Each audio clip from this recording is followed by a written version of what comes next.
नमस्कार, welcome to astrologymission.com। इस video में हम बात कर रहे हैं जाति, वर्ण, संस्कृति, गोत्र और धर्म के विषय में। लेकिन इन सब के विषय में एक बहुत ही संक्षिप्त में। उसका कारण ये है कि व्यक्ति जो है, सामान्य व्यक्ति अभी भी कंफ्यूज है कि जाति क्या है, वर्ण क्या है, जाति बड़ा है या वर्ण बड़ा है, धर्म क्या है, गोत्र क्या है, हमारी संस्कृति क्या है, क्या हम कर्मों के द्वारा जो है अपनी जाति बदल सकते हैं, वगैरह वगैरह। तो इस वीडियो में बहुत ही संक्षिप्त में इन सब के बारे में बताया जाएगा। पहले आप ले लें संस्कृति, क्योंकि संस्कृति में बहुत कुछ समाहित है और इसमें बहुत चीज़ों के उत्तर आ जाएंगे। संस्कृति जो है एक समूह विशेष के लिए होती है। कोई भी समूह, जो भी कोई समूह है, वो अपने सदस्यों के लिए जो प्राप्तव्य मानता है, उसकी प्राप्ति हेतु उसका जो मूल्य स्थापित करता है एवं उसके लिए जो जीवन पद्धति निर्धारित करता है, इन सब की समष्टि का नाम है संस्कृति। किस किस की समष्टि है कि एक समूह अपने सदस्यों के लिए जो प्राप्तव्य मानता है कि ये प्राप्त होना चाहिए, उसके लिए ये मूल होना चाहिए और उसके लिए ये जीवन पद्धति होना चाहिए, इन तीनों की जो समष्टि है उसको संस्कृति कहते हैं। अब एक शब्द आया है कि कोई भी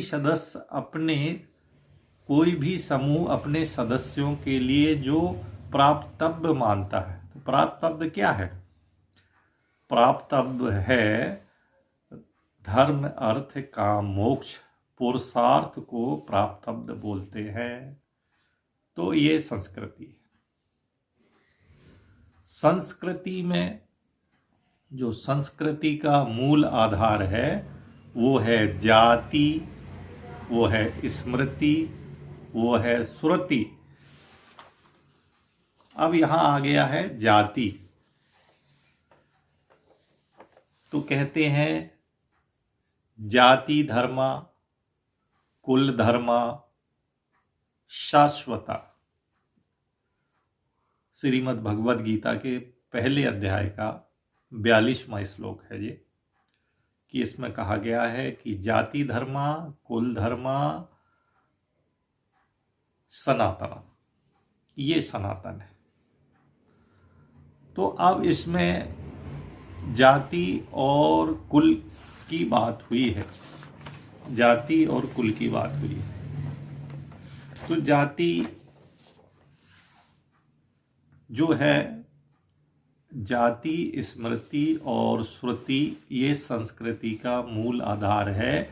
और जाति के अंतर्गत आता है कुल, वंश और गोत्र। तो जाति के अंदर आएगा जाति धर्म और कुल धर्म।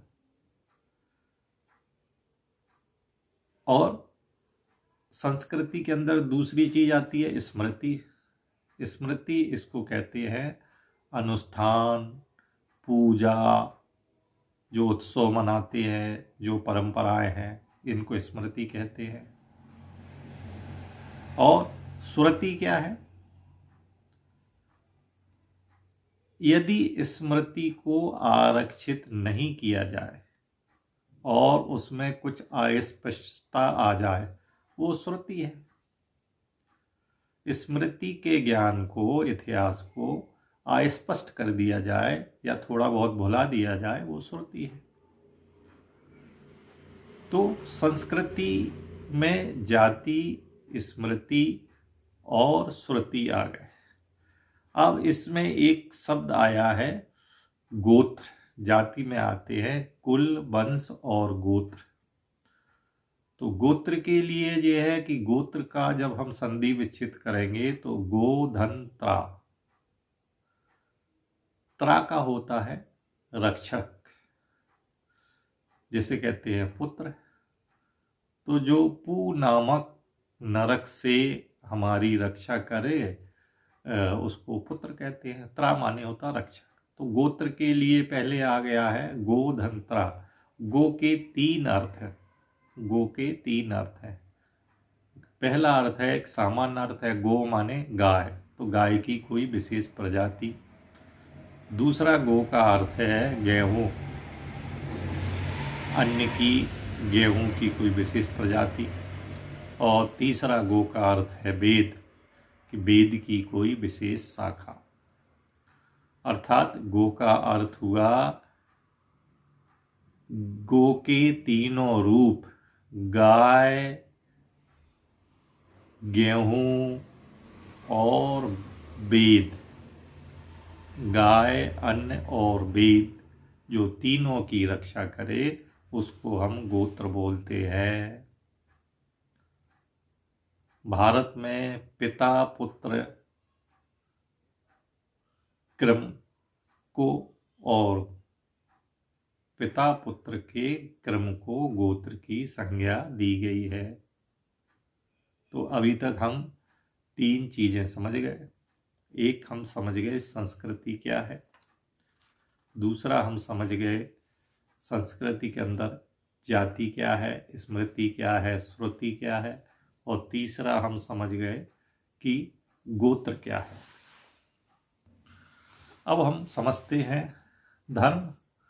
तो धर्म की एक सामान्य सी बात, धर्म के लिए आया है पद्म पुराण सृष्टि खंड 19 के 397 श्लोक में। सुरेताम धर्म सर्वस्वम श्रुत्वा चाप वर्धायताम आत्मना प्रतिकूलानि परेशान न समाचरेत।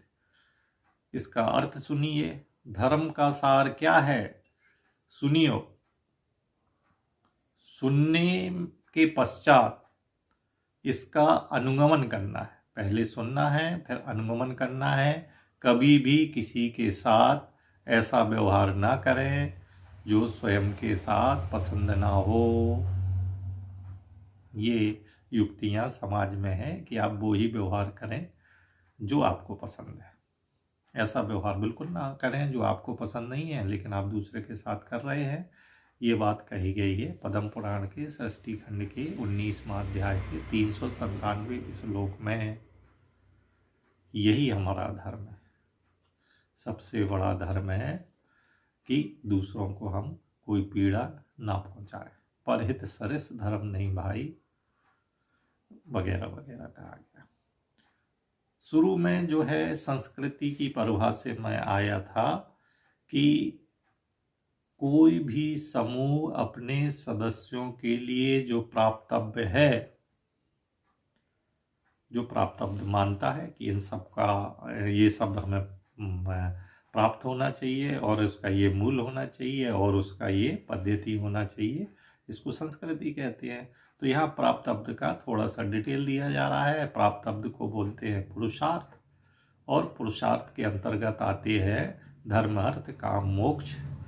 तो धर्म जो है वो समस्त कर्तव्यों की समष्टि है और इसका जो आधार है वो परस्पर समादर है, सभी का एक जैसा सम्मान, इसको कहते हैं धर्म।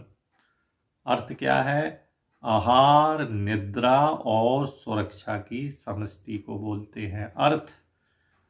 काम क्या है, दूसरों के साथ एवं मनोतुष्टि, मन को तुष्टि हो जाए, उसको हम काम बोलते हैं इंडिविजुअल फ्रीडम। ये काम है धर्म, अर्थ, काम। और मोक्ष, मोक्ष माने है स्वयं की ही संतुष्टि या मानसिक दासता का अंत, हम मन के दास ना हों। या इसका एक और अर्थ है, कोई भी व्यक्ति किसी अन्य व्यक्ति अथवा समूह द्वारा, कोई भी व्यक्ति, कोई भी इंडिविजुअल किसी अन्य व्यक्ति या किसी समूह द्वारा साधन की भांति उपयोग में नहीं लाया जाएगा। इसको बोलते हैं मुक्ति या मोक्ष। तो ये पुरुषार्थ हो गए हमारे, धर्म अर्थ काम मोक्ष, इसको ही बोलते हैं प्राप्तव्य। कोई भी समूह अपने सदस्यों के लिए जो प्राप्तव्य अर्थात धर्म अर्थ काम मोक्ष मिलना चाहिए ये मानता है और उनकी प्राप्ति हेतु कुछ मूल्य स्थापित करता है एवं इसके लिए जो जीवन पद्धति अपनाता है, इसको हम संस्कृति बोलते हैं। तो हम संस्कृति जान गए, हम गोत्र जान गए, हम जाति जान गए, है ना, हम स्मृति और श्रुति जान गए। अब इसमें एक प्रश्न और उठता है कि जो है वर्ण बड़ा या जाति बड़ी, वर्ण व्यवस्था है, वर्णाश्रम है और जाति है। तो परम पूज्य शंकराचार्य जी ने कहा है कि जो जाति है, तो कहते हैं प्रारब्ध के 3 फल हैं। 3 फल में क्या है? जाति, आयु और भोग, ये प्रारब्ध के फल है। प्रारब्ध क्या है? पूर्व कर्मों का फल, इसको हम प्रारब्ध बोलते हैं। तो पूर्व कर्म से हमारा जन्म, जन्म के नियंत्रण में वर्ण, वर्ण के नियंत्रण में आश्रम और आश्रम के नियंत्रण में कर्म। तो पूर्व कर्म के फलस्वरूप जन्म, जन्म के नियंत्रण में वर्ण, वर्ण के नियंत्रण में आश्रम, आश्रम के नियंत्रण आश्रम के नियंत्रण में जो है फिर कर्म। तो यहाँ पे जाति बड़ी है, जाति व्यापक है और जो वर्ण है वो जो है उसकी एक सीमा है। मतलब जाति व्यापक है और वर्ण जो है वो एक नियंत्रण में है, वर्ण नियंत्रण में है। जाति के अंतर्गत जो है वो वर्ण आता है। नमस्कार।